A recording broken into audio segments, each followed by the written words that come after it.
Magandang araw sa'yo, amo. Naubusan nga pala tayo ng bulalo, pero okay pa rin to. Nakadiskarte kahit buto-buto. Halika, tuturo ko sa'yo kung paano mas magandang diskarte dito. Siyempre, una huhugasan muna yung buto-buto, tapos isasalang natin kahit mga ilang minuto. Huwag mo munang lagyan ng kahit na anong sangkap bro, kasi itatapon naman din natin ang unang kulo nito. At pagkatapos mong itapon yung pinagkuluan, yung buto-buto isa-isa nating huhugasan. Kuskusin mo lang ng dahan-dahan at siguraduhin mong walang maiiwanan. At pagkatapos naman yan, yung pinagkuluan naman ang ating huhugasan. Yan ang magbibigay kasiguraduhan na mamaya sa sabaw walang lumulutang na kung ano man. At pag okay na repa, ating isasalang na at maglalagay ng pampalasa. Simpleng asin lang at paminta. At sabayan mo ng nor cubes at sibuyas na pula. At muntik na nga makalimutan yung sibuyas na bata repa. Saka mo naman tuluyan takpan kasi mahaba-habang pakuluan yan.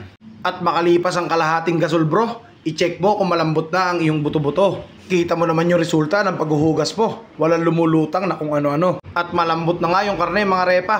Kaya yung mais at patatas ating ilalagay na. Kaya hindi na natin kailangan pa ng ibang arte sa timpla. Kasi yung gulay lang ang magbibigay ng kulang sa kanya. At tuluyan na nga lumambot yung ibang gulay bro. Kaya ilalagay na natin ang ating pechay bagyo. At ayan na mga boss ko. Luto na ang ating nilagang buto-buto. Sinisigurado ko sa yung napakabisa na ito. At kung ito ay nagustuhan mo, pakishare naman yung video. Bye!